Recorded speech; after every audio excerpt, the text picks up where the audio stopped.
What's up, everybody? I am JD. Welcome back to the discussion, part 2 of The Land, The Founding by Aleron Kong, a lit RPG. I am here with Alicia Kingston and Laving Shadow. We are finally back to finish this discussion. You know, we wanted to do it sooner, but sometimes life just gets in the way, and we got things going on in different streams, and whatever.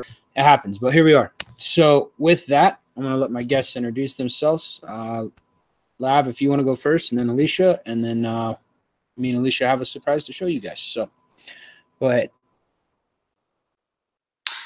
Hey guys, here really excited to finish this story off, and I'm the only slacker that doesn't have the surprise for you guys, but thank you anyway for letting me come on, JD, and go ahead, Alicia. Yes, good evening, my fine friends, or possibly good morning to some of you, wherever you are. And yeah, we're back to finish up book 1. I think it's very fast paced and it's got some very good scenes in it. And I'm just excited to hurry up and get this one done so we can get to the next one. Let go. All right, with that, before we start this stream,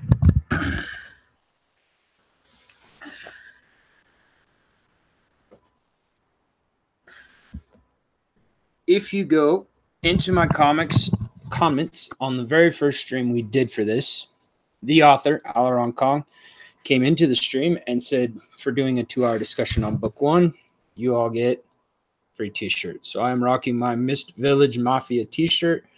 On the back, it has a sword that says Lit RPG, and it's actually Richter's sword. Alicia has her shirt, and yeah, Lav's a slacker. Queen of the slackers. Sorry. It looks cool though. Yeah, I'm definitely loving it. It's awesome. And the funny random tidbit, when it came, I sent it to my job and I was looking at it like, why am I getting a package right now? I don't understand. So I couldn't, decipher what it was. I had completely forgotten that I was going to get a t-shirt in the mail. And one of my coworkers came up and she was like, oh, you got a present. What was that? I said, I don't know because I don't think I ordered anything.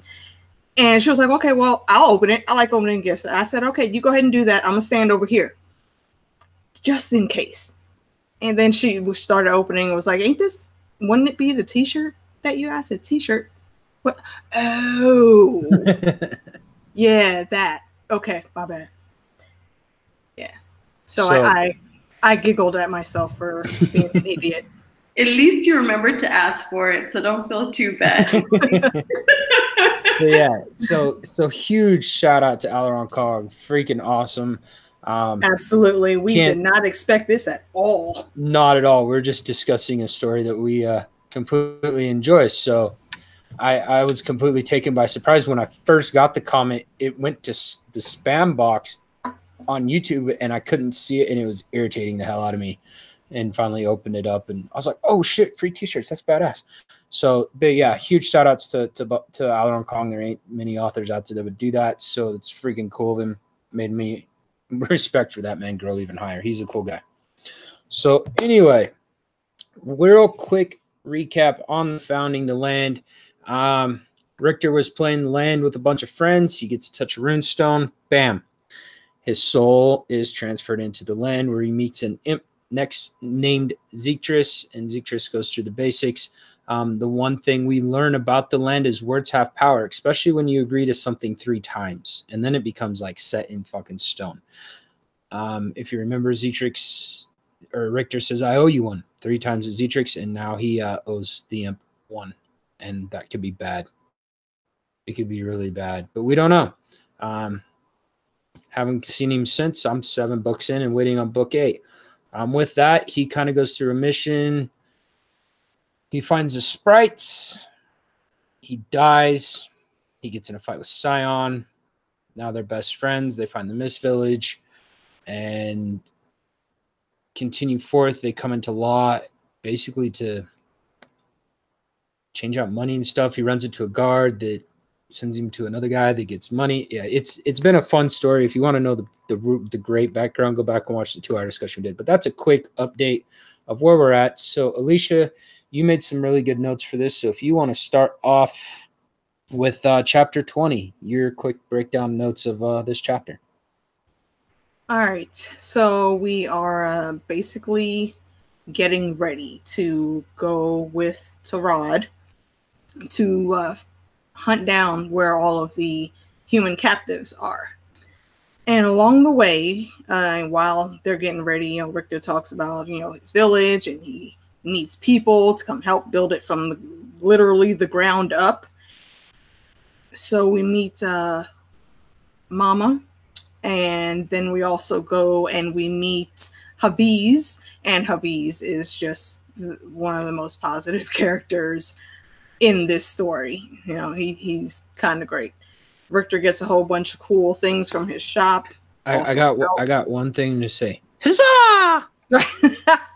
Right. Anytime Hafiz gets into his rants, he's a true salesman. He's good with the wordsmithing, and he loves to say huzzah when a great deal has been met. So you'll hear that a lot if you listen to the audiobook. But from there, some of the goods that Richter gets, he actually looks up on some stuff like Richter usually does. He gets a belt of strength, a kick-ass traveler's map, and an awesome bag of holding, which if you play litrpg games, you know how valuable a bag of holding can be. And he got a really good one. I believe it was like superb rank or exquisite, one of the two. But from there,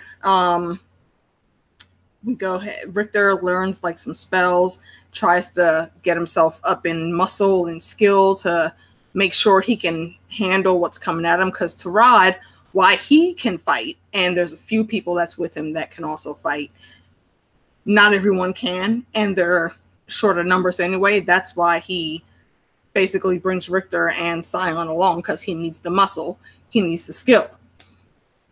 And the prisoners get rescued, and I'll stop there because then it jumps into another more important part. So yeah, the quick touches on that,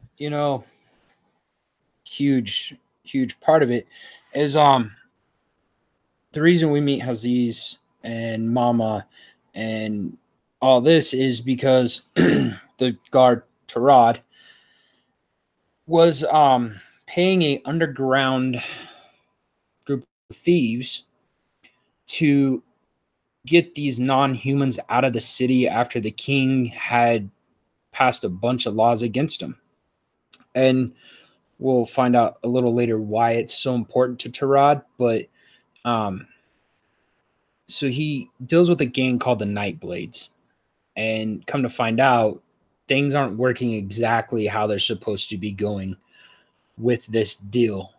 Tarad's actually getting screwed over pretty hard, and these non-humans are actually getting sold slavery or pleasure, basically just slavery, work, pleasure, entertainment, whatever, these people are buying them for. And so Tarad gets kind of pissed off, and that's why we get this whole situation. Let's see here. So the mission right here, a group of non-humans are being held for ransom. Tarad will help you. But you need to go free you need to go free them, and basically they can become colonists to live in the Mist Village. Do you want to take this? Yes or no? And of course, Richter says yes. And like she said, when you're playing an RPG and you go into a merchant shop, you come across some cool things. And like she said, you get the belt of strength, the holding, the map, and he gets the arrowheads, the flaming arrowheads. And basically what he's selling is the gems he found at the Mist Village. And he comes to find out that he's holding over, I can't remember, something hundreds of thousands of dollars in his hand in just rocks and rubies. So when he's placing these things, it's the merchant's going, it's this stone and this stone and this stone and this stone and this stone and this stone. And when he finds out that a diamond is worth, I can't remember, it's like $500,000, and he pays basically $1 million for the bag of holding, he about shits himself. And he has a flashback memory of a girlfriend going, it's an investment. And he's going, that bitch didn't know how to do math, but this thing stores shit in a stellar dimension. So this is cool. This is an investment. So I thought that was fun. One quick thing that I think is very important for Haviz. When Richter goes in and he first pulls out all the loot he has to sell, Haviz basically freaks out. It's like he basically said, do you know where the fuck you are? Boy, you can't just be pulling stuff out like that and putting it out in the open. So he runs and goes and locks the store up, closes all the blinds. He checks to make sure that no one was looking. And then he goes back and deals with Richter and takes him. And even after closing all the blinds and locking the door, he still takes them back to another inner room. Yep. So just on the off chance, nobody will bust in and surprise him. He basically says, he goes, he goes, basically what you're holding in that box is worth more than my store. Right. The whole damn store. Yeah. That's a lot of money. Yeah. So anything on that you want to add on to Laugh? Just that I found the whole money thing freaking hilarious because Richter's just like bitching the whole time about everything he has to spend. He's like, shit, it's how much? But wait, it's really cool. And I don't know. That whole scene was really funny to me. And I found it weird that the merchant seems like a pretty straight character. And Richter's always thinking of his ex-girlfriends, dude. That guy's gotta chill. But no, I just thought the whole thing was hilarious. Richter is like seriously bawling, and he's making some good investments, I think. Good decisions. And it kind of starts here in the store for the rest of the book, I guess. He makes some really good decisions here. Mm-hmm. Yeah, he does make some really good decisions. Yeah, and I think that this was also a reminder of how frugal Richter was in his, regular human life. That was stated in the very beginning. He didn't like having to spend a whole bunch of money if he didn't really have to. Yep. So now having to shell all this out at once and then setting up contracts later, he's like, oh, what the fuck? Yep. Yeah, he compares it to his first car he bought. He's like, I was going to get buried in that thing. He goes, now I'm just pissing money away. So after he does that, he tells Aziz they'll be back eventually. And then he follows Tarad's instructions to go find Alderman's Focus, which is a magic shop. And so he's following it to where he needs to go. And when he gets there, the guy gives him a lot of shit. He goes, he talks to him about, Tarad sent us here. And he goes, well, what does he need? The man asked. And Sion goes, well, it's actually me and my friend here that we're looking for trade. He goes, then what do you need? And he goes, I'm looking for spells, my companion specifically in air magic, but I'm interested in anything. And the man literally goes, but there's laws against that. Magic can only be taught by a member of the licensed guild. And that's when Richter puts a small jewel on the counter, and the guy looks down and he goes, but laws don't put food on the table. And he continues it, and he's looking for Alderman. Well, Alderman's dead, and he actually runs into Alderman's granddaughter, which her name is Leandra. And he identifies her as a golden-skinned elf with hair that is silver, but not like dyed silver, but more like metal. And Richter is instantly like in love with this woman. Like, he can't stop staring at her. He has a really hard time talking to her. It's actually quite comical. And like I said before, and same with Alicia, if you're going to do this series of books, read them. That's great. But my ideal, get Kindle. And when you do it on a Kindle, get the freaking Whisper Sync with it and read along with Nick Padell as he's doing this, because the sound effects, the voices, fucking phenomenal. But anyway, they're absolutely perfect. Alicia, did you want to point some stuff down when it comes to Killick and Leandra in this scene with the magic? Yeah. First off, I think it's cool that Tarad is the stand-up guy that he is. I mean, so much to the point to where after he tells Leandra and the guy that she's with in the store, Tarad sent us. That, I think, was the main reason that they decided to help.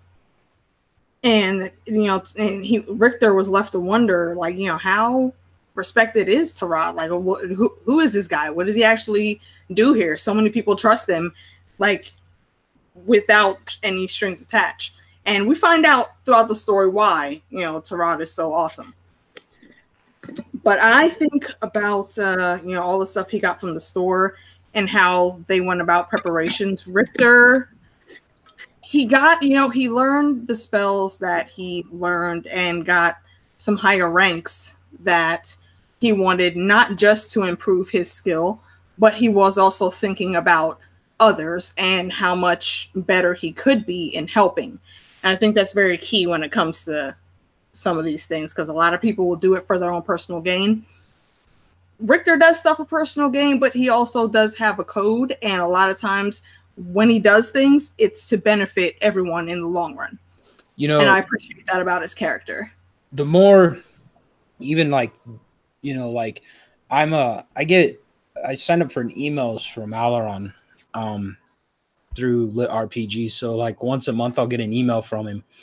And as you see, like, him write out emails and how thankful he is for his fans and everything like that, and then you kind of see how Richter is wrote. Richter is Aleron Kong. I mean, there's no doubt about how this is wrote. This is who he is. But yeah, you just see it. You love how he interacts with Scion. He's wanting to help Scion progress, and when he gave him Air Magic, he wants to see if he can give the whole infinity of learning stuff so he can learn more magics and everything. There's just a bunch to it. But yes, as a person, Richter is very non-selfish, and you actually learn that a lot more through the next 6 books. Yeah, anyway. I mean, he does make mistakes sometimes in the things that he does. But he also owns up to those mistakes. Yeah, that's the one thing I love about how Aleron has wrote this song is he's human. Who doesn't fuck up? Everybody makes a mistake. So, Laugh. Anything? No, yeah, I agree with you guys. There's actually a part, we're not there yet, but there's a part where he finds out about a certain skill, and his first thought is how it would help Sauron. So it's just like, I like how he's written that he's not selfish, but it's not like in your face. It's just a simple, like, you see it in his thoughts. Like, he gets a skill, and instead of it thinking about how it's going to help him, it goes straight to how it's going to help someone else.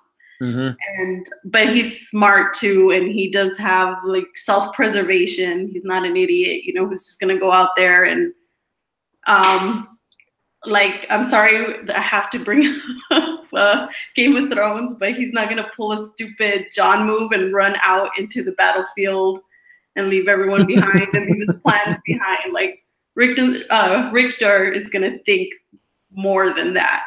Yeah, agreed. So I think it's a good combination, and I think the people he's teaming up with are good pairs for him at the moment. Very true.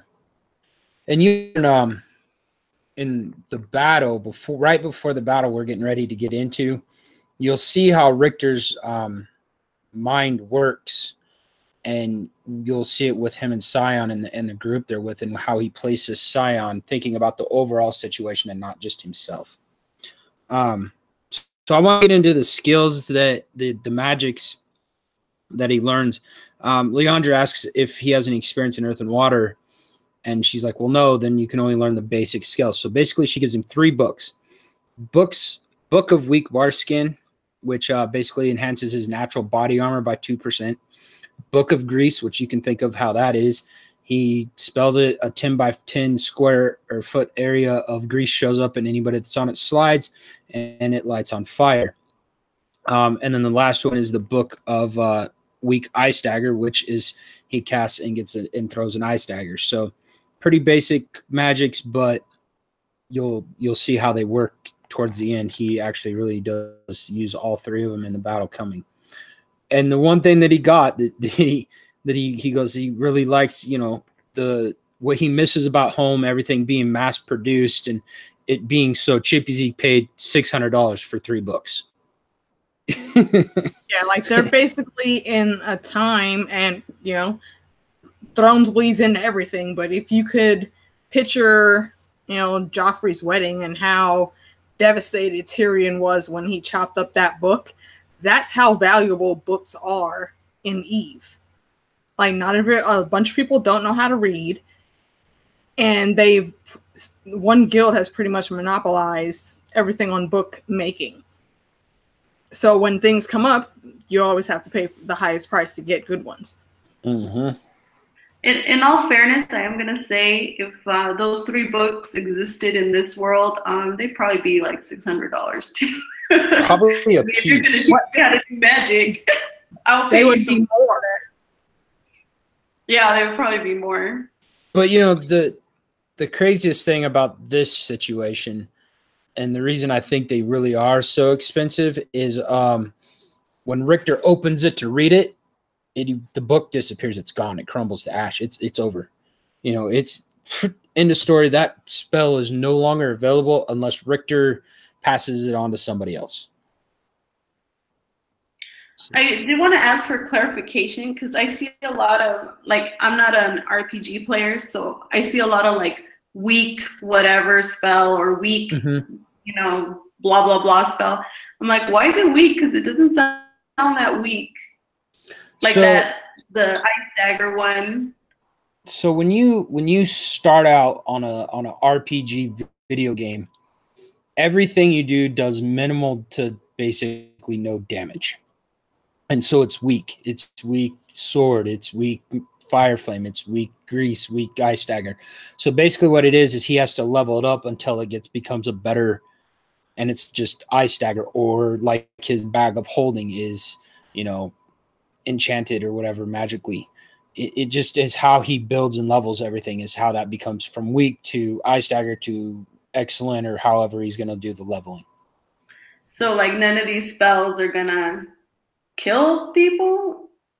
Grease can kill people, but basically what I think how grease would work is grease would get bigger. You know, the more you level it up, the bigger the square footage will get. Ice dagger, unless you hit him in a vital like a throat or eye or directly in the heart, that dagger's not going to do a ton of damage.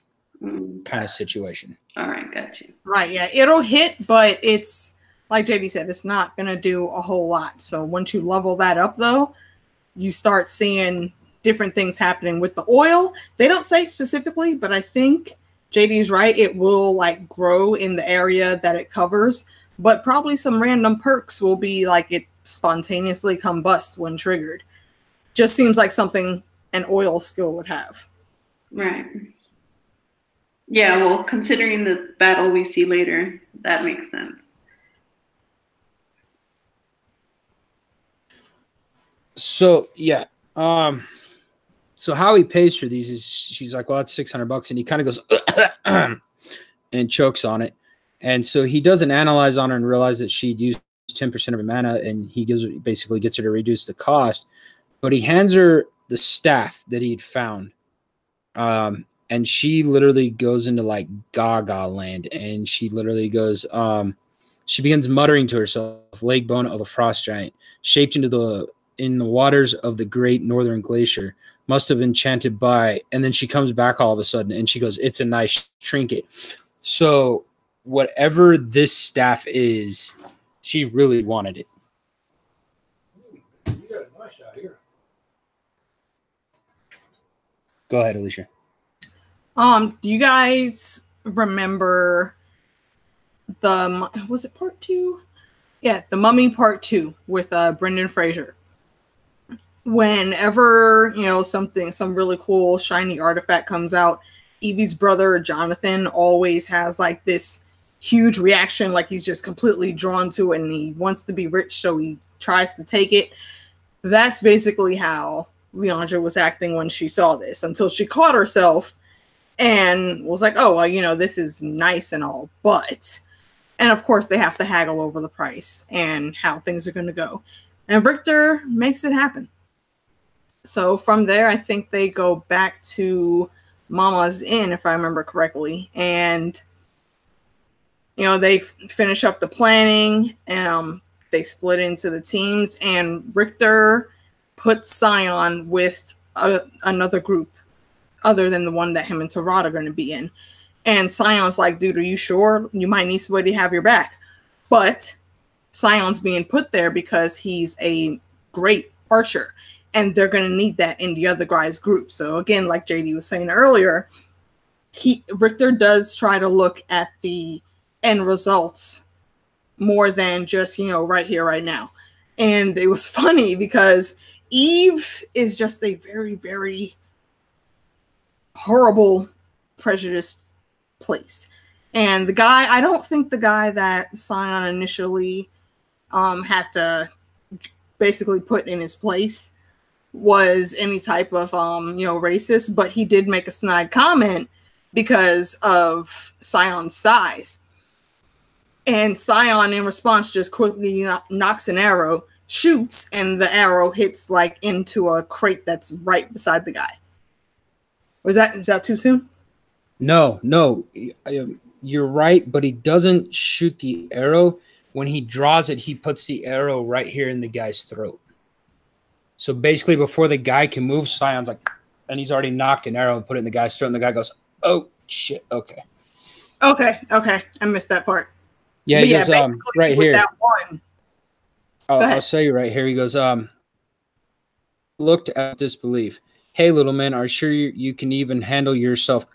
And he goes, as suddenly as a quivering in a crate, only an inch from the man's. Oh, you're right. He did shoot it into a crate. And he goes, I didn't even see him move. Yeah, like that. That's how badass Scion is with a bow, and that speaks a lot about him. So from that point, that guy has no problems. He's like, okay, you know what you're doing. Let's go. Yup. This is the first time Scion is dealing with any kind of like prejudice, right? No. I mean, here in Eve, like this is the first time he's ever had to deal with somebody being prejudiced against him. This is the first time I think he's ever been to Eve. We find out in later books. I think it's in the later. I think it's in 3 or 4.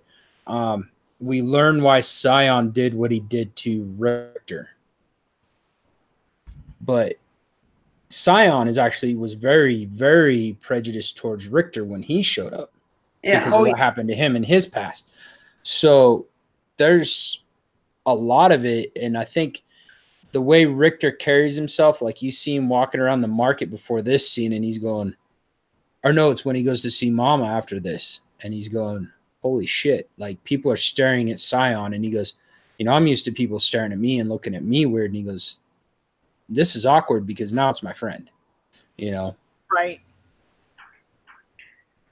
Well, what I like about all these experiences is that it kind of shapes Richter's vision for his town or his village or whatever you want to call it. Like he has this crazy, not crazy, but he has this really beautiful utopia vision for his village, and I haven't read ahead, so I don't know how well that's going to work out, but I'm rooting for him.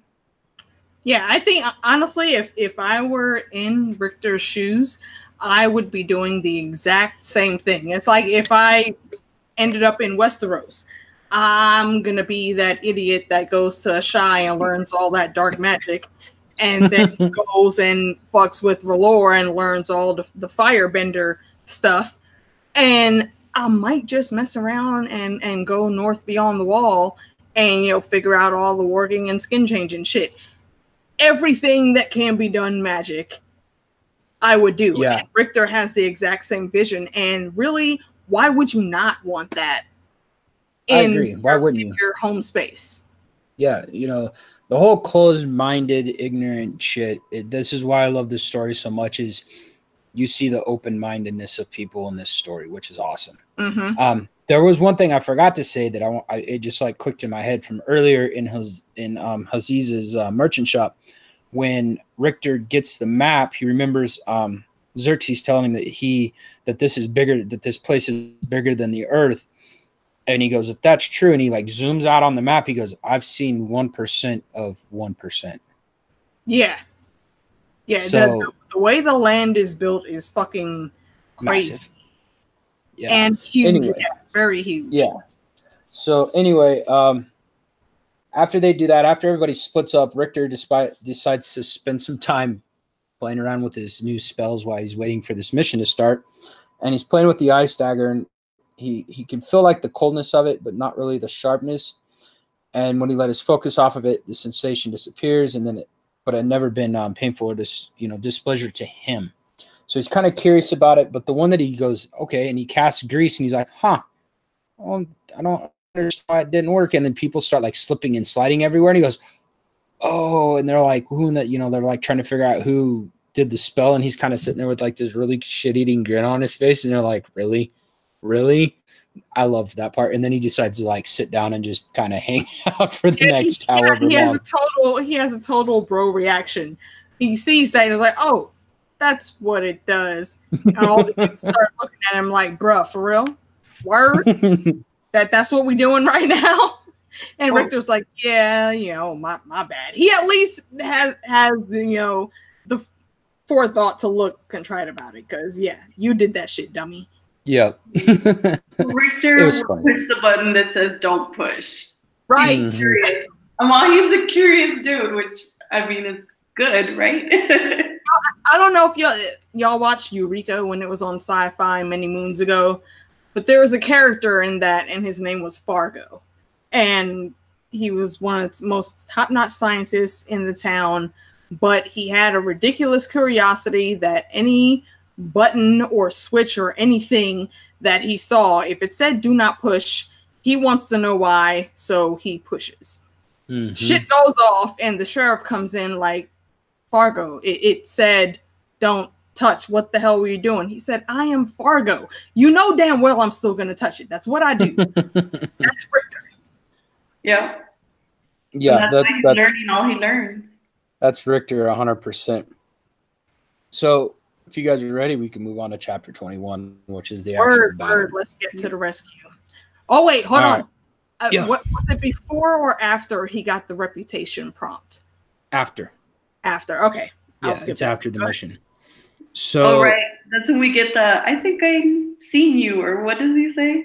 I think I've heard of him. Yeah, he's no longer a basic bitch.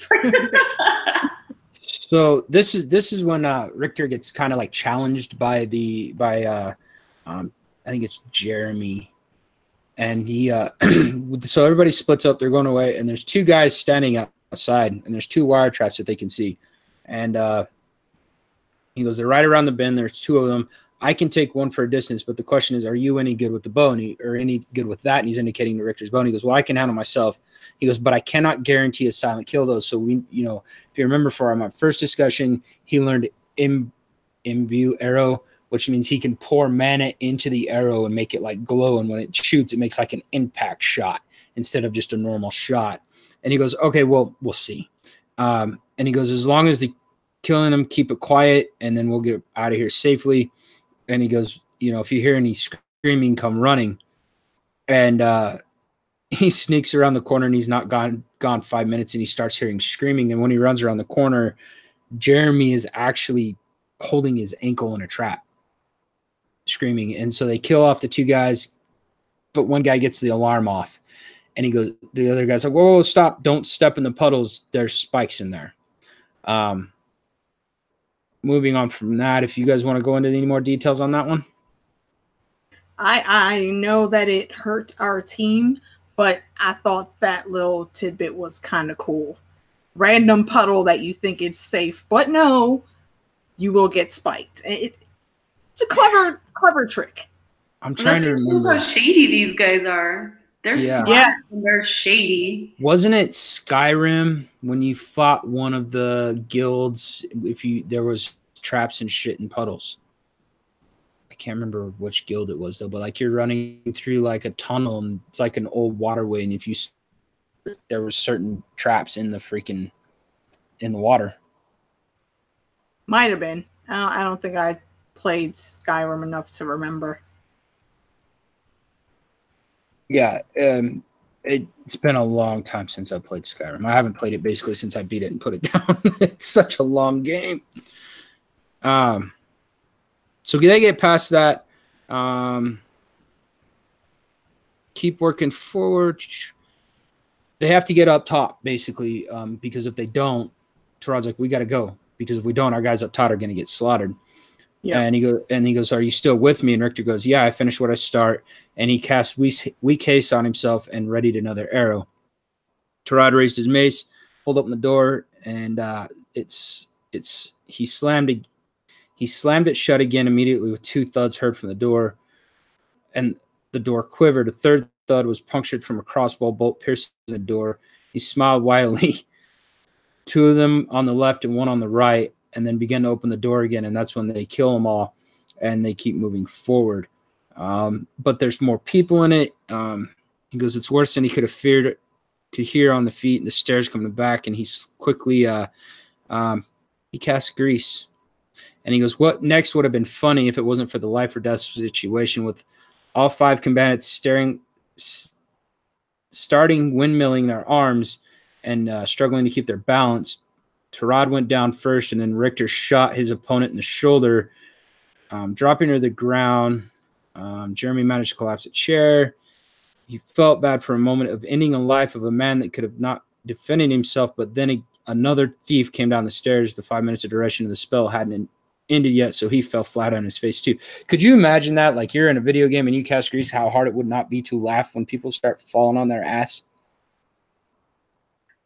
I think I would probably get stabbed because I would start giggling so much. Even in a life or death situation, I would be laughing my ass off. I don't know if I could hold it in. I don't know. I think if my life's in danger, I'll laugh at you later. Yeah. Live now, laugh later. Yep. I don't know if I could have not laughed. I agree. We get let's see here. Richter placed an arrow in the chest of both of Jeremy's advisories in quick. Basically, shot 2 guys in quick succession. I'm starting to drink, so my tongue's not working right. He then imbued an arrow and shot at a thief who had come down the stairs. The man imagined to climb up to all 4, and so took the missile in the head. Ouch. The force of the blow sheared away most of his face, splattering blood all over the flesh all over the floor. I couldn't imagine seeing that shot because we know how powerful that shot could be, hitting somebody in the face and just watching it go. Like, that's like the way I see it is like if you're watching a movie or if you've ever shot guns and you get real close to something and you go and you just watch it go. That's what I imagine it as.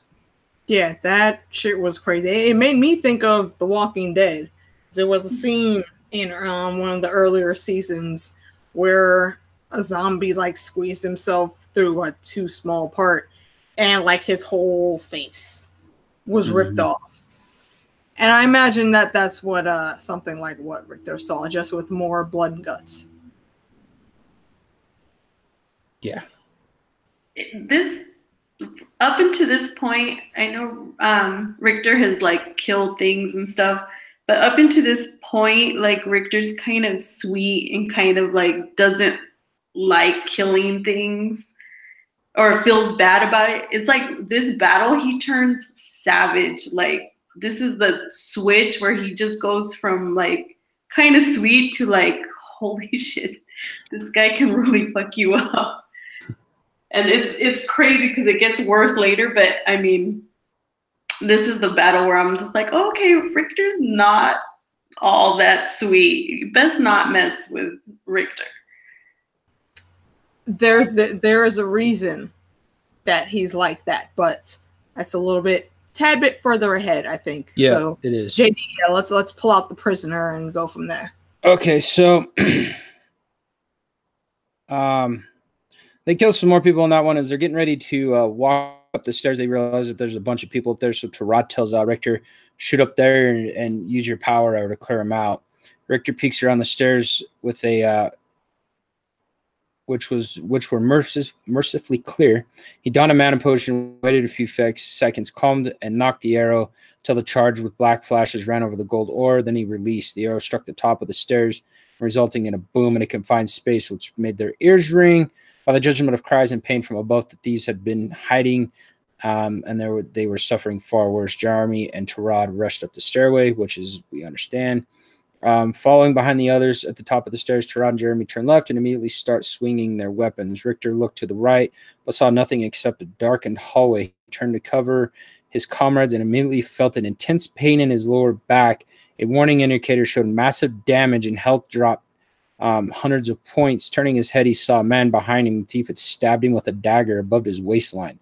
So Richter kind of got a little cocky as he looked, but he was too fast about it, and he paid the price for it. I've played games or watched, whatever movies or whatever. You see the guy walk in, he goes like this. He's like, oh, there's nothing there, and goes that way. And the next thing, there's like a stab or somebody gets shot. And that's a lesson that Richter learns real quick. With that, he gets, let me use the focus. What's he say here? Oh, he said the bastard must have come stealth and then creaked him. Muffling his scream, he threw an elbow into the asshat's face and heard a crunch of a nose. That's what I love about Aleron's writing, is he throws, some just little spots of comedy, even in a gruesome written battle scene where people are getting stabbed in the heart and throats are getting sliced, there's blood everywhere and shit's exploding, and you just get these little bits of tidbit of humor. I love it. I think that's why I fell in love with this story. Let's see here. Okay. I'm trying to skip forward a little bit. This is a huge battle. Because basically, and then over right here. Okay, so we've got them up. Everybody's out of the tunnel. And it's him and Scion standing side by side. And not waiting for the results of what had just happened, he switched over to the next and the next and the next. For the next few minutes, Richter and Scion took shots of opportunity, and punishing fire broke the will of the opponents. The thieves began throwing their weapons down and falling to their knees. A couple tried to run out of the streets, but an arrow from Scion and Richter landed critical shots in their back, ending the concerns of the matter of their lives. Unfortunately, 2 or more of these groups had been killed, and the time it took to subdue the thieves. The final tally of theirs was 9 in total number were dead or injured. They had won, but they had paid a bloody bill. So you went into battle with a bunch of guys, and you just lost 9 of them. So an overview of this battle, and I skipped a bunch of it. Alicia, you might want to touch on what I skipped, or even Lav. What did you guys think of the overall battle scene written? I thought it was greatly written. Go ahead, Lav. I mean, it was brutal. Like, I felt I was in there. I could feel all those people dying. I could feel his mistakes. I mean, the battle was brutal, and you're really rooting for them because they're there for a good reason. They're there to, release these prisoners, release these beings that are enslaved, So I really enjoyed the battle. I did think it was really, really gruesome, but it was realistic, I guess. And just the way I tried reading this, and it just wasn't the same as the audiobook. So I actually went and I got audibles just so that I could hear. I want to hear this whole series through audibles, because it's just the way he reads it and the way it comes through. It's just, you're kind of like in the battle. So I just want to I recommend anybody hearing this book, listening to this book instead of reading it, or if you want to listen and read along, but you've got to listen to it because it's just all his voices, everything is just amazing. So yeah, I felt like I was in the battle, and I was a little scared for a second. You go ahead. Yeah, I agree with all of that. That battle, Aleron Kong, he has a very, very good eye for planning out these battle sequences. And honestly, it's something I would love to see on screen someday. I hope he's able to make that happen. But with this, the not the prisoners, but the guards, they started, laying down their swords and begging for their lives and whatnot. So, Tarad and Richter, I think there's maybe 2 more left or something. And Tarad checks on all the prisoners, make sure they know that they're being released, tell them, try to help each other get out, because a lot of them have been ill-treated, so it's hard for them to move because of the pain they're in. But Tarad, stops short because there's a specific person that he was looking for, and that person is not there. He did get the information that she was sold to some high noble or something that's in Eve, so she's probably at the palace or whatever. But to get that information, Richter had to flex some muscle, pretty much, to say it like that. And this is where we find out why Richter was so cold in dealing with them how he did. Go ahead, JD. So I'm going to read these passages to you. And he goes, looking at the prisoner, Richter frowned. He goes, look, I know you don't want us here. We don't want to be here. There has been blood spilled on both sides. Maybe we are at fault, but that doesn't matter. What matters is that we work together, and so that we may all see the sunrise. I can continue to let the fire fly between you and my friends here, but I don't have time. Please show some decency and tell us where the captives are. Richter's tone was full of calm and sincerity. And then he goes, looking up at Richter, the thief replies, you and everyone you love are dead. You think you accomplished something here tonight. Ha! These are our rookies. These are the ones who are only good for making dinner and ensuring the building didn't burn down. We will refill our ranks, and when our veterans return, I will enjoy seeing you pilled like a grape. That sounds horrible. Richter nodding during this entire response, looking thoughtful and not interrupting. At the end, he firmed his lips, nodded once, and then drove his dagger into the thief's eye. The body started spasming, and even he even cleaned his blade on the dead man's clothes. The right leg continued to kick erratically, and a high, deep sigh, he moved to the next one, kneeling. Look, I know you don't want us here, and I don't want to be here. The man interrupted. We are both at fault, I agree. Please let me help you find your friends. Thank you. Lead the way, Richter said. The man walked ahead of him, running his long hands along the wooden panel. He found what he was looking for, a small square in the wall. Depressed, the thief placed his hand inside. They heard a click, and then the section of the wall opened, dragging the door open. And then there was a trap door in the floor, and Tarad commanded him to open it. The thief looked nervously, but did what he was told, and when he had to stay out, the smell of unwashed bodies mixed with bodily waste was palpable. Faint whiffs of despair came out of the hole, and Tarad gets everybody, get him out of there. And this is when we learn that Tarad's asking if anybody's down there, and Oldorf says they separated us and a few of us from the rest. Soon as we got here, we haven't seen her in days, so he's looking for Elizabeth. And he goes, they sold her, the thief stammered, backing up. Yeah. Some of the Keans kept non-humans for their estates as slaves. They used them for either cheap labor, sport, or pleasure. With a cry, Tarad threw himself at the prisoner, pummeling with his fist as he cried and raged. This time, it was Richter who had to save the man's life. We don't have time for this, Richter said, adjusting the thief. You will die here now unless you can help us. And then they find a ledger, or he goes, there is a ledger in where it's in a chest where we keep our loot. And Tarad tells him to get on his face, get up and take him to there. When they get there, they learn that there's a guard guarding the treasure, and the main chest is a decoy, and the second chest has a bunch of shit like enchantments. Anything you guys want to add to that? No, I think that sums it up. This is basically part one of the plan coming together and ending. Part 2 now needs to be planned because some other prisoners, Isabel most importantly, is being held somewhere else. So we got to go through and get everything together for that. Unfortunately, what we find out is, Scion can't come.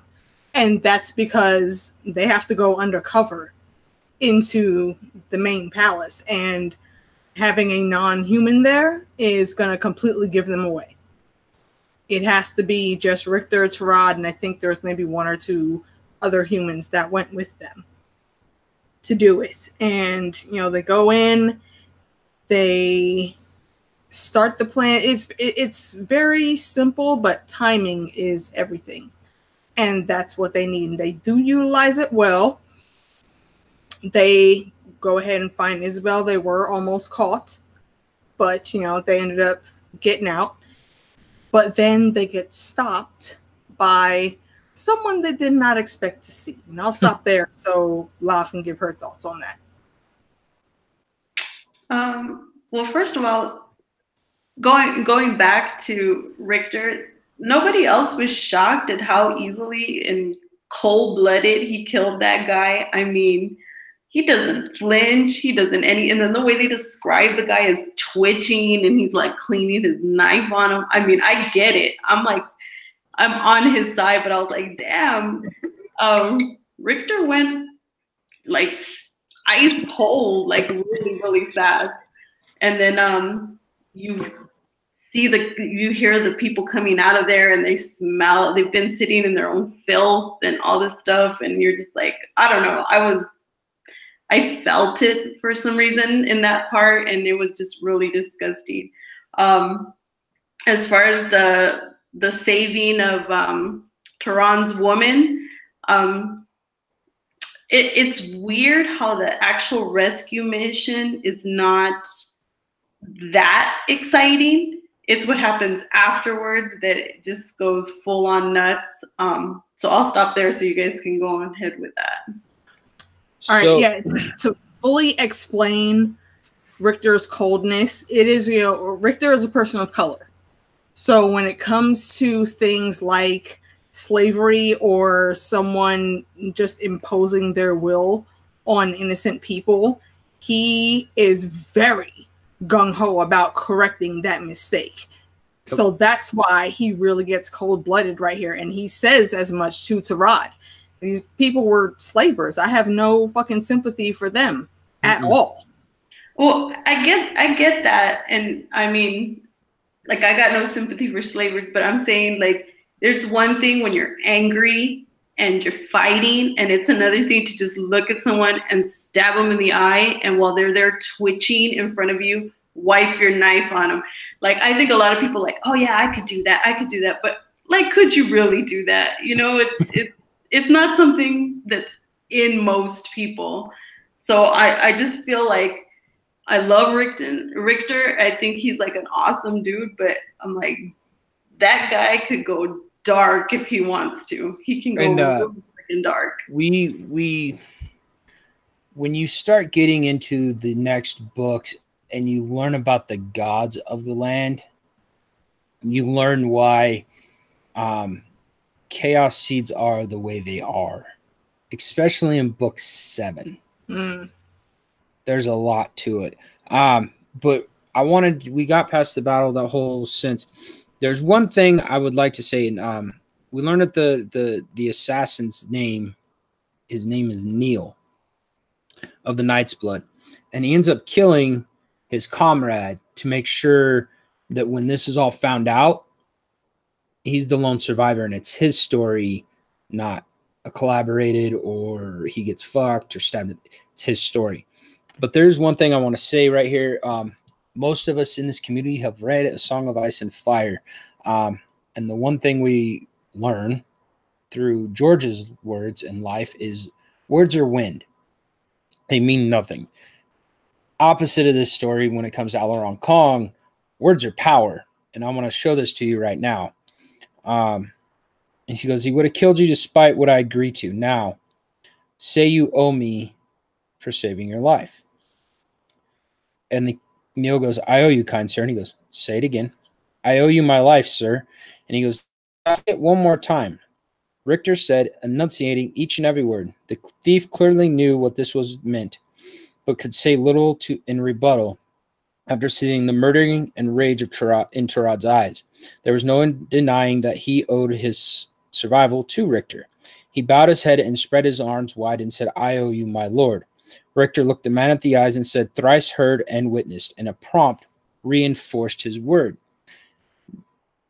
Niall has agreed to do you a favor. Failure to do so when asked will cause a decrease in his reputation with all beings and other unknown consequences. Keep in mind, your words mean everything.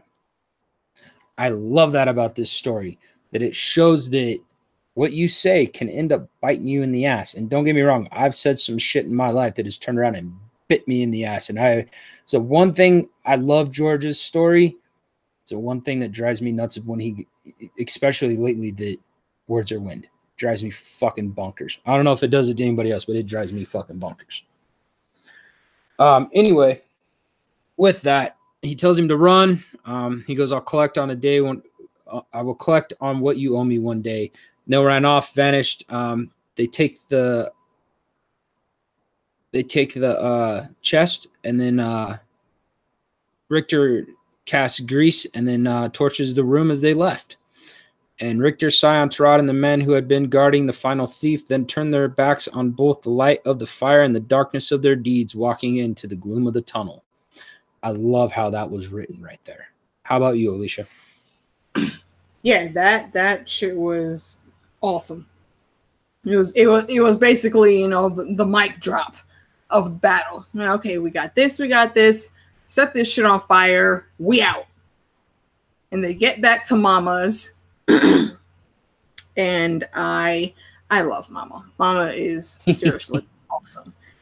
You know, and actually we found out a little bit earlier, I forgot to mention, she had cautioned Tarad about dealing with the Nightbloods, that they just had to go raid their hideout to get slaves back.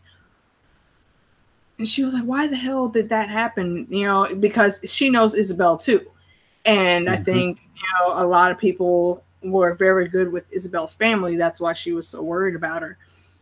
And you know, basically she said, yeah, okay, you know, this stuff's happening. You got to go help him. You definitely have to get her out. But in the meantime, what do you really plan on doing about your village?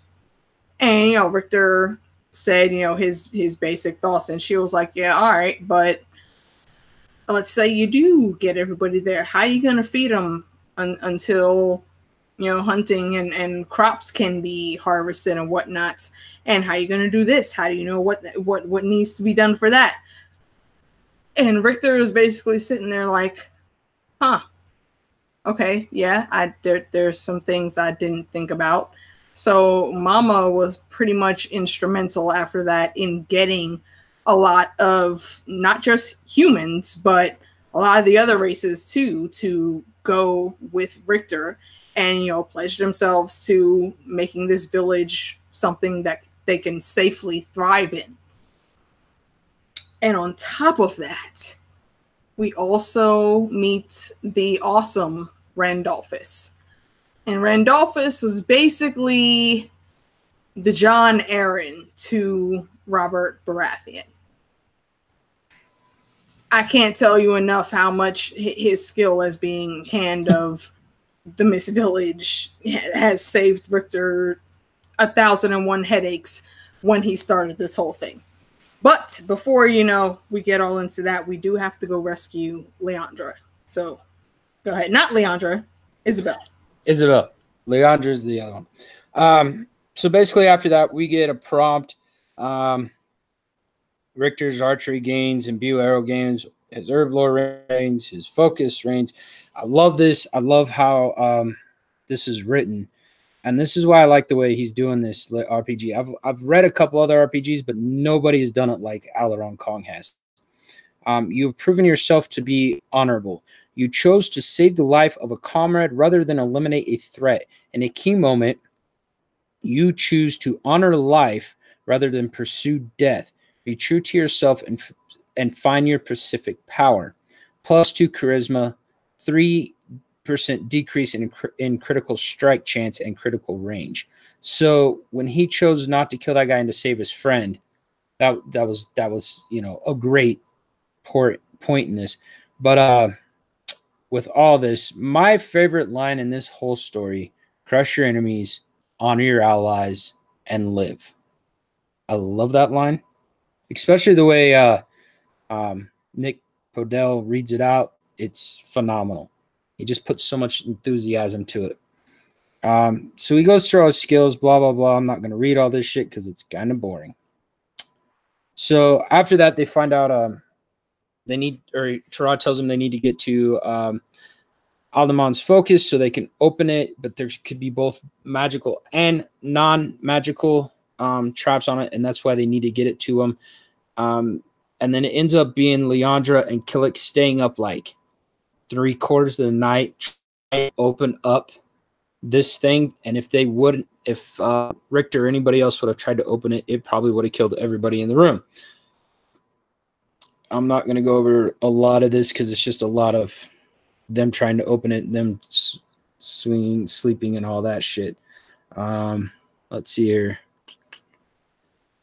Richter tries to figure out who Isabel is. He goes, "Who is Isabel?" Tarad paused on his way to open the chest. "A wonderful woman, a wood elf. She is precious to me." My precious. Somebody caught that one. So if you guys like a lot of puns and just random movie or show quotes, cartoon, you'll get it. Aleron's full of them. Let's see here.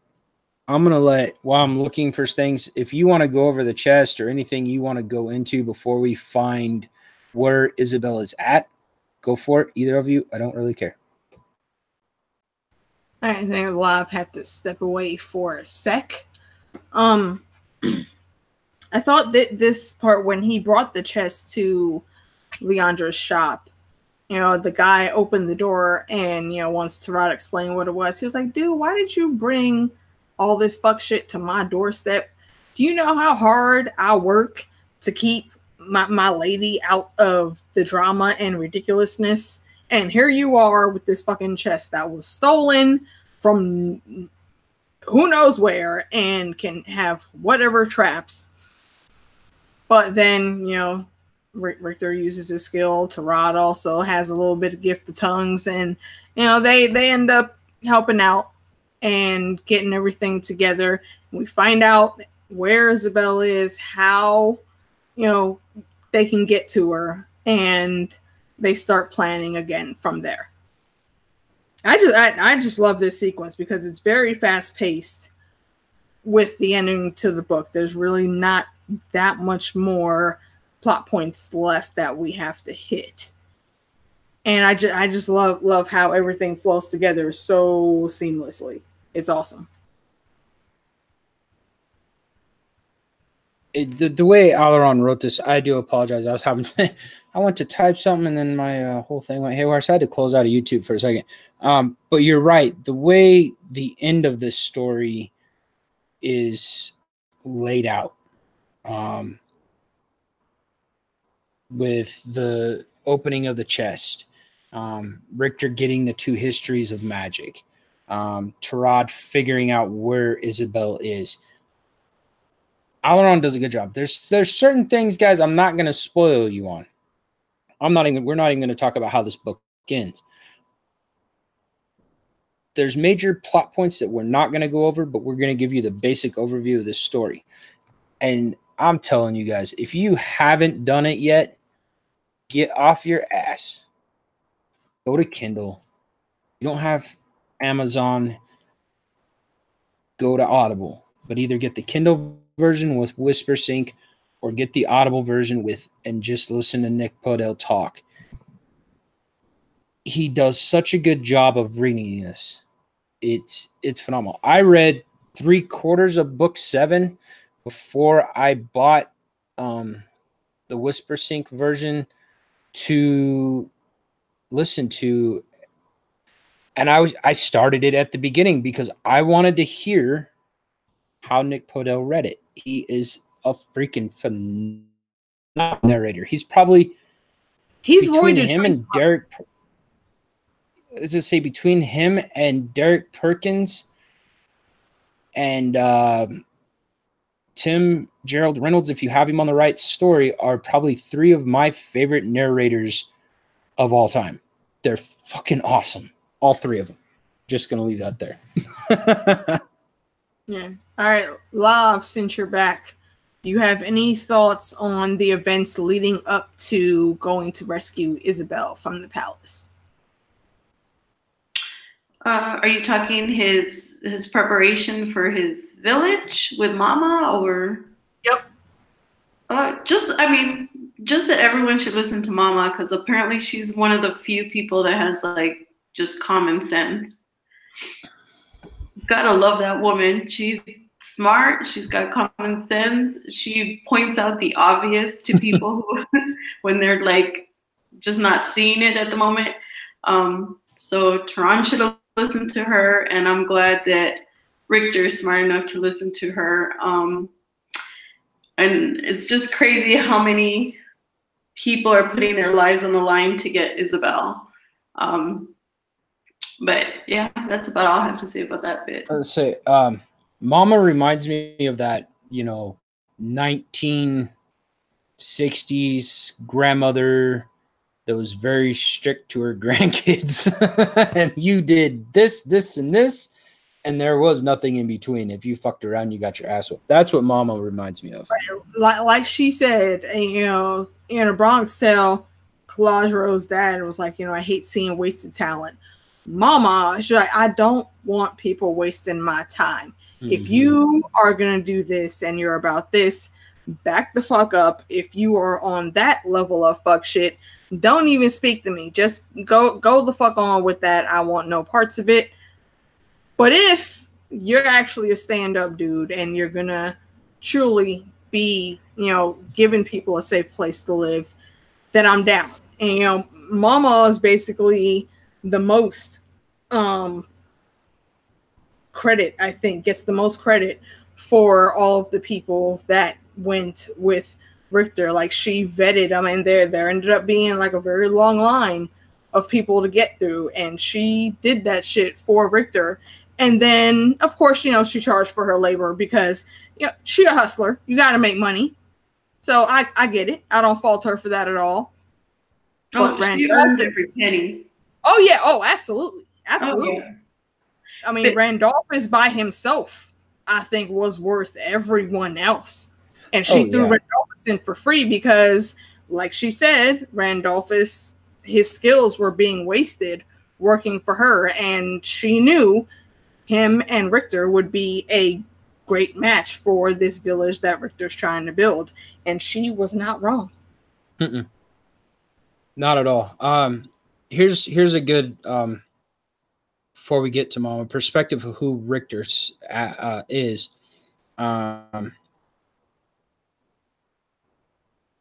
Basically, Tarad tells him he's going to find the captives, and he's going to have somebody basically do a better job of breaking it down. But will he help him save? Richter tells him he will, and then he goes, and then this is one of the props. Tarad is in a very vulnerable position, heartsick with worry, and he has reached out to you for your help, and you did not disappoint. He knows that actions speak louder than words and appreciates you standing with him. And then he gets relationship points. He goes from neutral to friend. And this is when Tarad tells him, he goes, Tarad, start towards the door and then turn back. This is not only non-humans that have trouble fitting into the kingdom recently. Many human men and women are struggling to provide food and the basic necessities for themselves as well.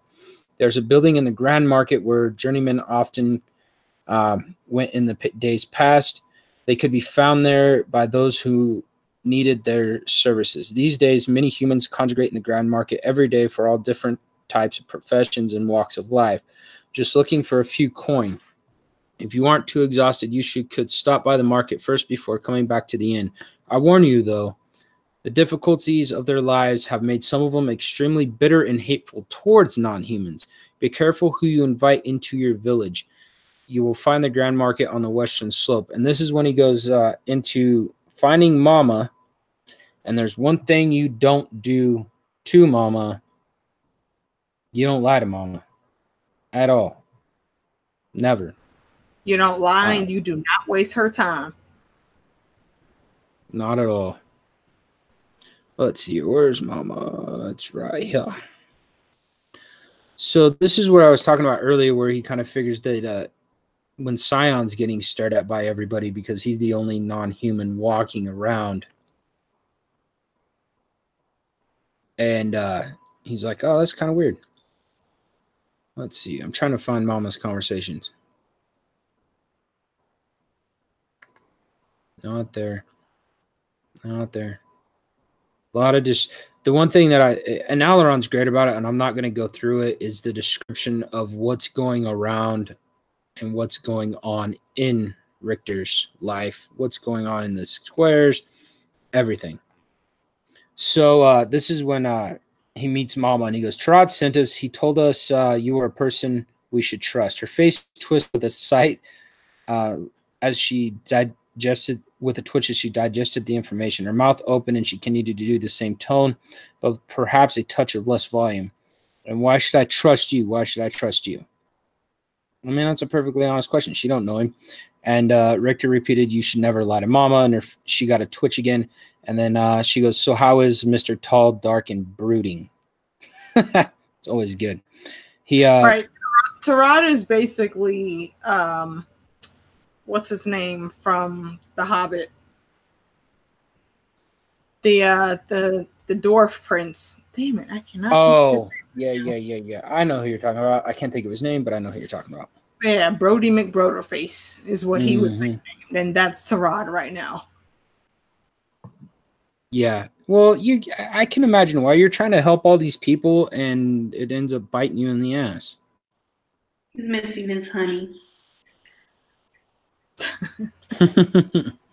Right. So Richter tells Mama that he needs good people for labor to live there. They'll end up paying taxes, but and they have to stay in his village for a year. And then she goes, okay, that's a cream. Now where's the curdle? And don't try to sell me this sky of sunshine and promises of no rain. Listen to the advice she got, and don't you dare lie to Mama.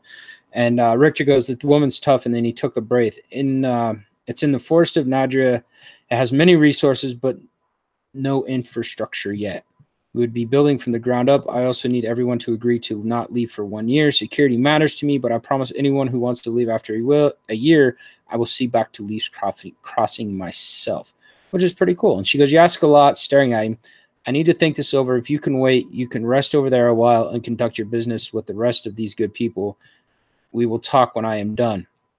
And then Richter nods, and so he sat down on the floor and sat next to him. He goes, oh, so now you don't mind me being near you. That was a dick move, man. So that was when Richter was getting his ass chewed by Mama, Scion backed off like 3 or 4 feet away from him. Because I think looking at her probably reminded him of his own mom. It's like, yeah, okay, bro, I'm not touching that. You on your own. Scion's good at that, though. Scion likes to leave Richter hanging. Not on important things. On important things, he's got his back. But when it's like an embarrassing situation or something, he likes to just hang back and let him take all the heat. And it's just a hilarious characteristic of his. Yeah, he nopes the fuck out like every time. Like, nah, bro, I'm good. Yeah, but you have when the more you get to learn his mother, the Hearth Mother, you understand why. She don't take no shit either. So Scion's learned that I'm not going to be in this position, so I'm just gonna back away. Can't blame him. Not at all. So Richter ends up sitting there for like 3/4 of the day, and he gets restless. He almost thinks about leaving. And then Mama tells him that she didn't expect him to stay that long. And then she goes, did Tarad tell you why they call me Mama? I'm guessing no, as he didn't give you a written referral. Despite knowing that is how I do things, tell him he will get a slap on the head for down the line. By the way, they call me Mama because I care about the people I represent. Every man, woman that gets a contract through me is paid and treated fairly. If there is ever an issue, I make sure my people are taken care of, and then I deal with anyone that would cheat me and mine. She looked meaningful into Richter and nodded back, not speaking, but with a serious expression. So basically, you don't fuck with her either. Pretty much. And she's real. She to me is like the Lady Olenna of Eve. Like, she was looking at Richter and straight up said, you know, if I had more times, I might actually test out and see if that tush was as firm as it looks. Richter did not know what the fuck to do with that shit at all. No, he was kind of lost. He didn't have a response. Right, yeah. Yeah, Mama's one of my favorite characters. I love her. So she's still talking to Richter, and she's going through all the employers, and all that, and his facial expression kind of fell. And so she says sharply, "Pay attention." I said, "Normally, you may be a special case. There are a few things in your favor. One," she held up her closed fist, extending a forefinger. "You showed patience this morning." Two, another finger went up. "Tarad sent you. If that old warhorse vouches for you, it means a lot." Three, "There is something about you that makes me want to trust you. That doesn't happen often. Now, while those three things might make me want to buy you an L and see how firm that tussie is, that wouldn't bring me to entrust the well-being of any of my workers with you while you were waiting, though. I had some people ask about you. There was a rumor about the attack that they went through," and she goes through the whole situation. And Richter, you know, he says, I am sure you understand that the dangers are for your questions, for me, Tarad, or anyone else involved. I am equally sure that it is not necessary for me to stress how important it is to be discreet, but I will anyway. That being said, yes, I was part of the raid to free the non-humans. We succeeded, but unfortunately we lost a lot of men along the way. Specifically now looking for Isabel. And she goes, "Isabel is missing. He tried to struggle her out of the city, and she calls him a fool. And I told him not to trust those shifty Nightblades." She stared out over the promenade for several minutes. She goes, "Okay, I understand why Tarad trusts you now. I have decided to help you. Now you have given me thought of the type of people you need. I was thinking of masons, carpentry, farmers for crops and livestock, and guards." "That's it? That's all you think for growing your village? How will you feed them while you wait for your crops to grow? You need hunters and fishermen." So basically she lies everything out for him and how it's supposed to work. And then we get into the next chapter. Anything you guys want to touch on in that chapter? Lop, you go ahead, because I think you had something earlier. No, I'm good. I there's only so many times I can say how much I love Mama. So. All right, Alicia, if you want to lead into saving Isabel. Yeah, definitely. So, you know, they come up with the plan, and like I said earlier, Scion cannot go because he would immediately, you know, draw attention.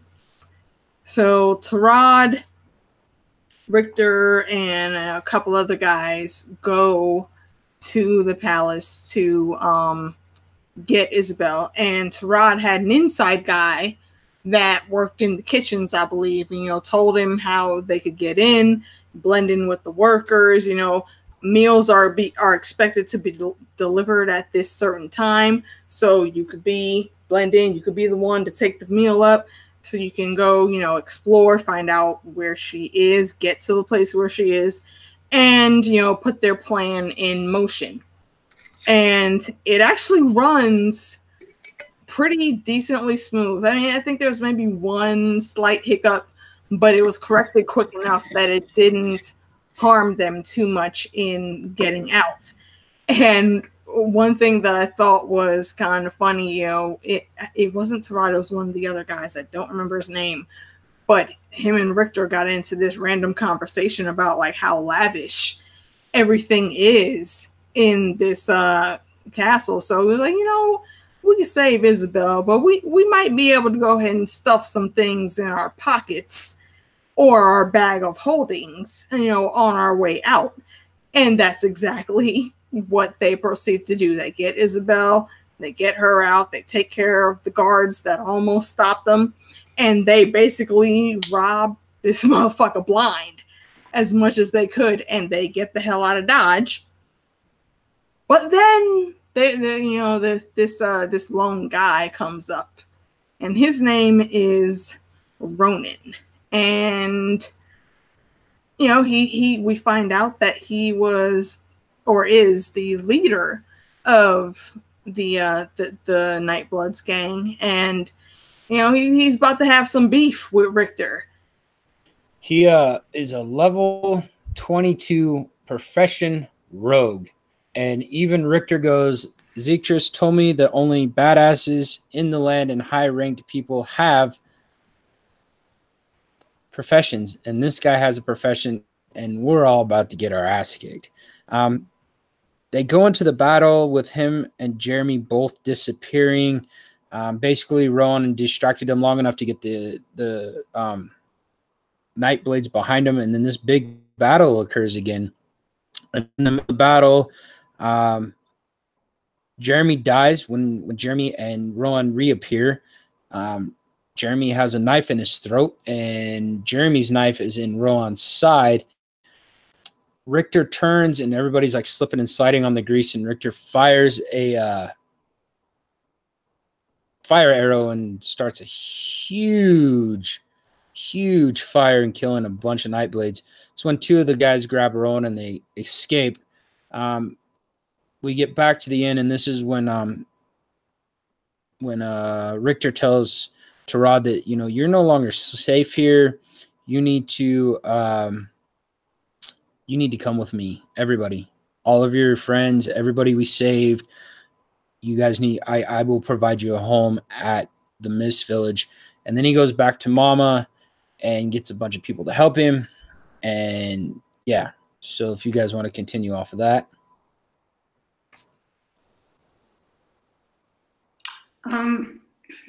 This last battle is like insane. I think after they save the other slaves, Richter is feeling pretty damn good about himself. He's kind of the hero in that battle.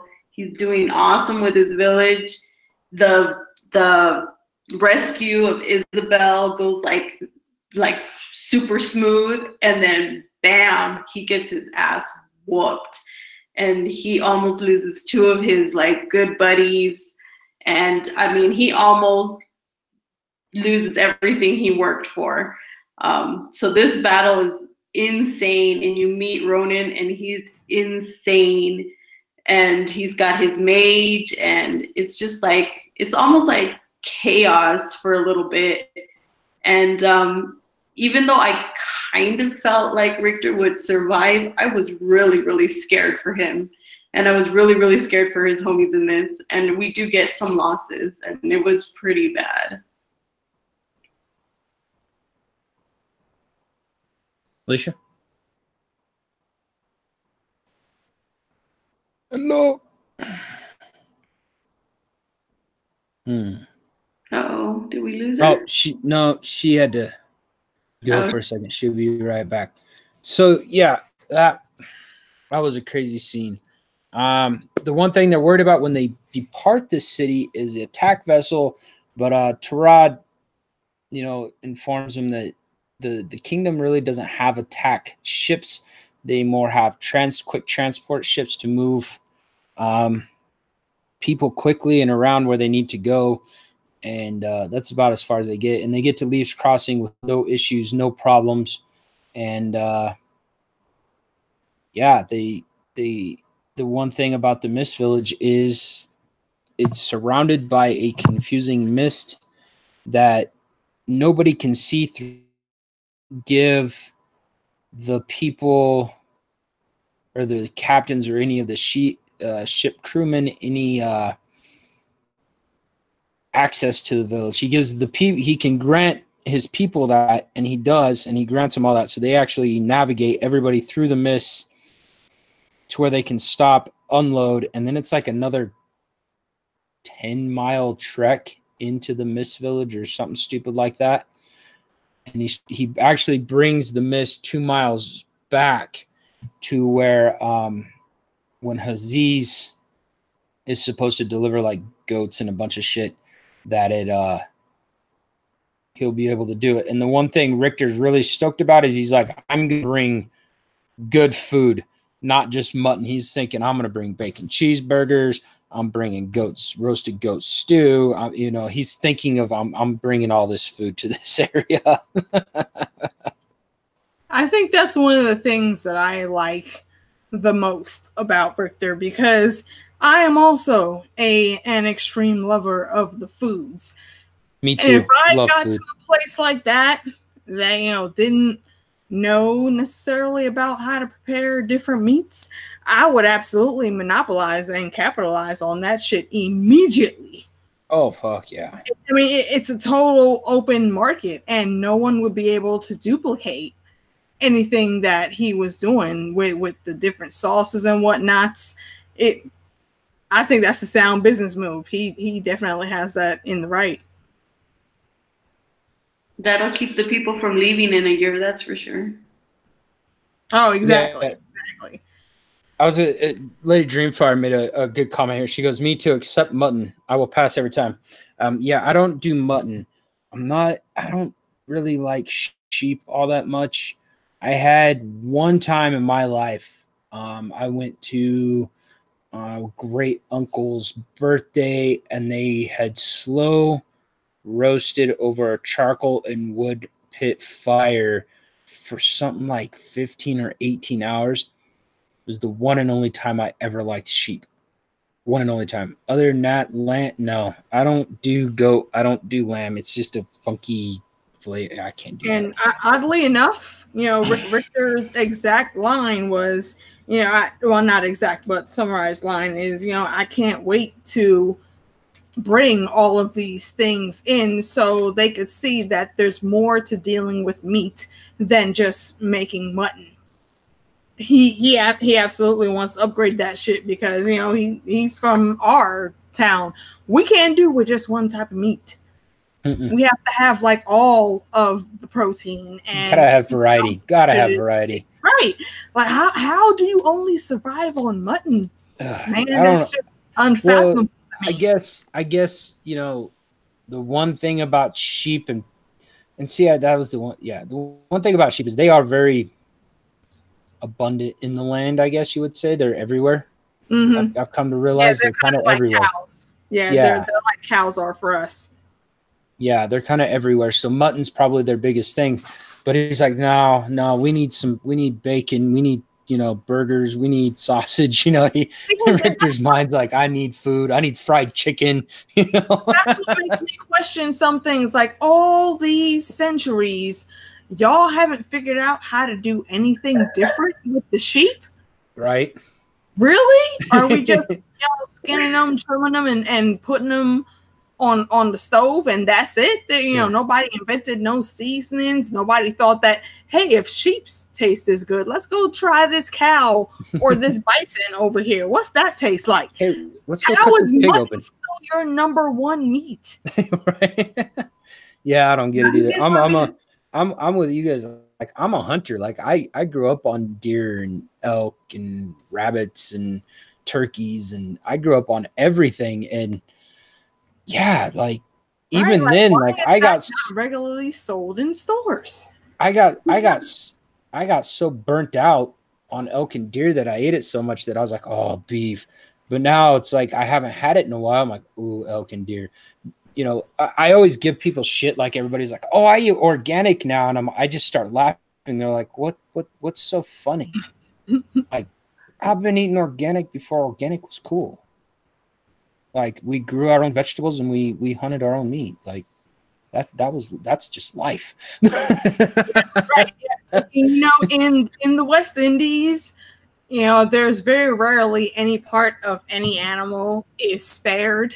And my fucking dad, my little sister had a pet turtle for a couple years before it died. And I remember I went to visit one time, and I was sitting there drinking because at the time I think I was the only one that could actually drink among my siblings on my dad's side. And I don't know how we got to the subject but he took one look at my sister's turtle and he was like, you know what, I'm just waiting for some random shit to happen. Talking to me, like whispering, because I guarantee you, as soon as it goes down, I'm snatching that motherfucker and I'm cooking him. Oh, gasp! Dad, why? So okay, so don't do that to the turtle. we got to push off the food for a second. With that, they all get back to the village, and Richter basically says, "You know what? This isn't going to be easy, but if we all pull together, we can do this." After that, he kind of gives Tarad the reins of being like, Randolphus gets right to work. I mean, he gets right to work with getting the village moving, builders, farmers, hunters. He's dividing, and Richter's like, holy shit, this guy is fucking awesome.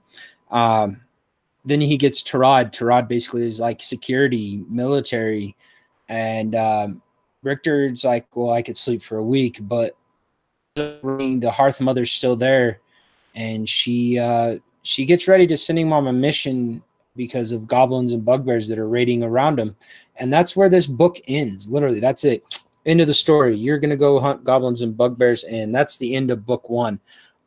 So what I want now is Lav, and then Alicia, and then myself. Let's give the overall view of the book 1 of The Land, the Founding. We will end this stream, and then give me like 5 to 10 minutes, and I'm going to start a music stream. So, Lav, your overall view. Okay, so, I mean, obviously, we've talked about this for 3.5 hours, so I love this book. It's awesome. And he did a good job of giving us a whole journey, giving us some closure, but I'm still hooked because Richter has like 3 quests that he's promised to go on. And so now I got to know what happens on those quests, and I got to know how much he advances, and is he going to meet Ronan again, and is he going to get to level 22 and higher? And so, I mean, this guy knows what he's doing. He has me hooked. He has me in there. I'm invested and can't wait.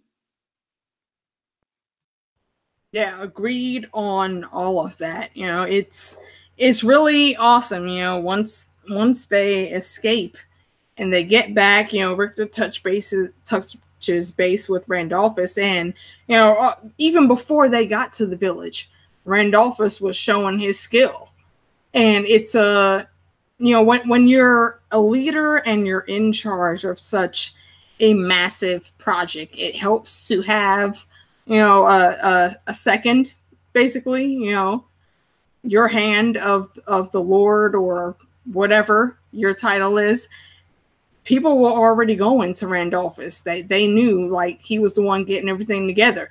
Not that they were throwing any shade on Richter at all, but they knew that, you know, Randolphus was like the one that was trying to organize and getting everybody to rights. And once they get back, you know, Scion and Richter go to the Heart Mother and tell them a brief synopsis of their adventures. And they get another quest then at the end, like the final line of the book, you know, is, you know, Richter asks Scion if he's ready to go, you know, do some more cool stuff. And Scion's like, oh, yes, brother, that is what we do. And that ends the book. And that one little line just leaves you with so much intrigue. Like, what else could really happen that would top the shit that we just read? So I am very much looking forward to, you know, getting into our next discussion with book 2. And it's going to be awesome for me because Lav, unlike me and JD, has not read ahead that far. So I'm very much appreciating how I hear and see her reactions as we talk about this, because me and JD already know what's coming. But right, you know, it was the same way when I introduced you. I think I was on book 5 or 6 when I introduced you to this. Yeah. So it was the same way for me. And it, you know, this story has had an actual, like, you know, when people talk about impacts of characters and everything, I don't think I've ever had a character like Richter impact my life so hard and make me kind of second guess my actions. He's done that, and I that's actually a really cool thing. Like, I don't, I'm not mad about it. It actually is kind of really nice, and it actually, when I'm writing, it makes me second guess kind of the way I write characters. So, and for an author randomly to come across my stream and be like, you talked about my book for 2 hours, you get this for free. And I was like, dude, that's a fucking honor. What author do you know would do that?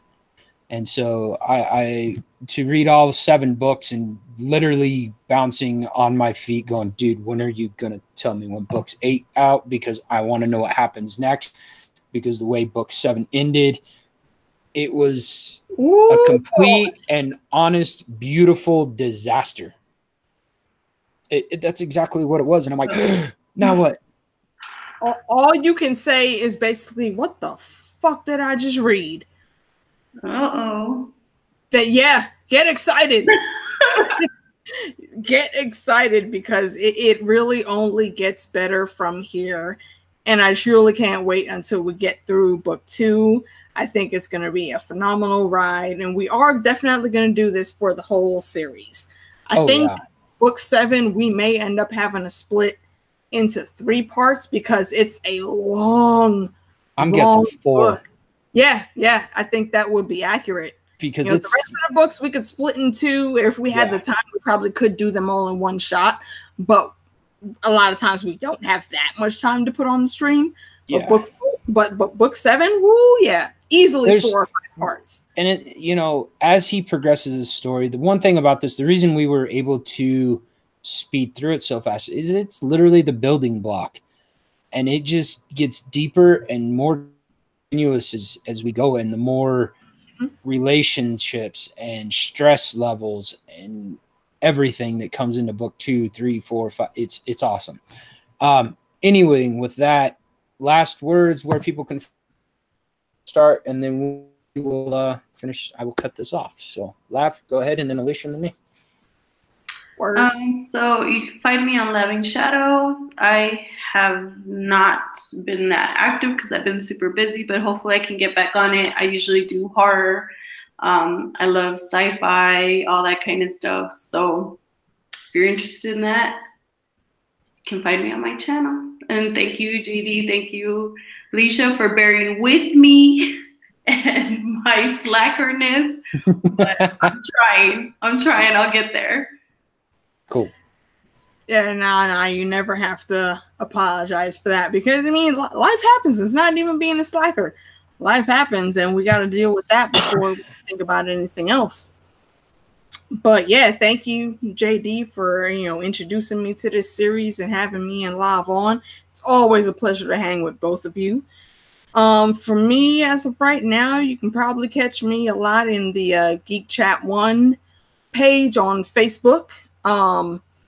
You can catch me always with my Mad Queens when we're doing either Game of Thrones chat or Ginger Ale chat.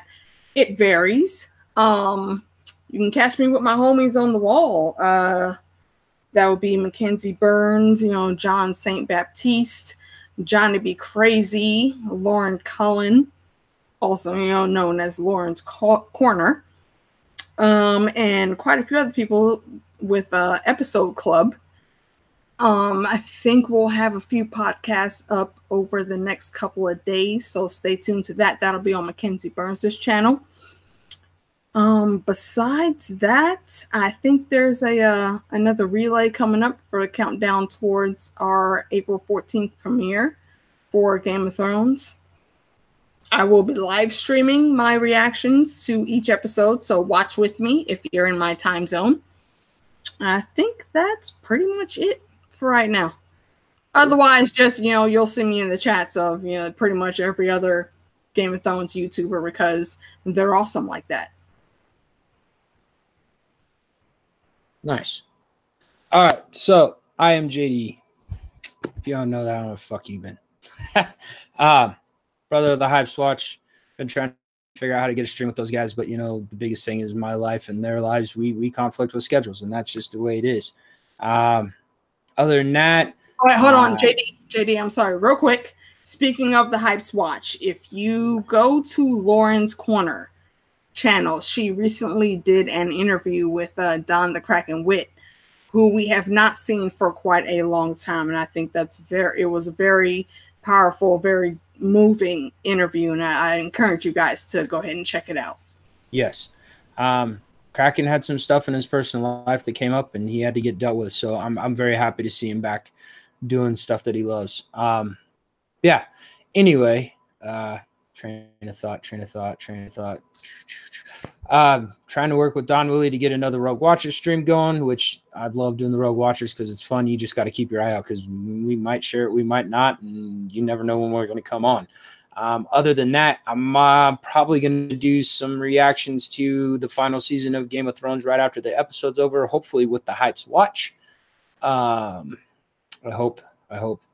Other than that, I am trying to get my first book done, sent to an editor, and then published. I'm working on another series of books I'm writing. I need to get off my lazy ass and actually record chapter 9 of The Politician Murders, which is my YouTube book. What else is there? Catch me streaming random video games. Yo, if y'all have not checked out The Politician Murders, man, look, Lord Commander highly recommends that shit. Head over to JD's channel immediately and get that done. And one thing I actually forgot to plug, I don't know about you guys, but for me, I know, when things happen to some characters in our beloved series Game of Thrones, I feel like they deserved it. Every now and then. Even a good guy or a bad guy, we don't discriminate on that. If you did some stupid fuck shit and you got your comeuppance, you deserved it. So look out over the next month or so. Join myself and Johnny B. Crazy. We will have a series called They Deserve It. Nice. And we'll be going through, different characters. Theon Greyjoy, Euron Greyjoy, Ned Stark, Robb Stark. Did they deserve their death? Some of these people were noble, but you know what? Even the nobles fuck up. And sometimes, yeah, they deserve it. So look out for that series. So yeah. Anyway, with that, crush your enemies, honor your allies, and live. Peace. We're out. For the mist.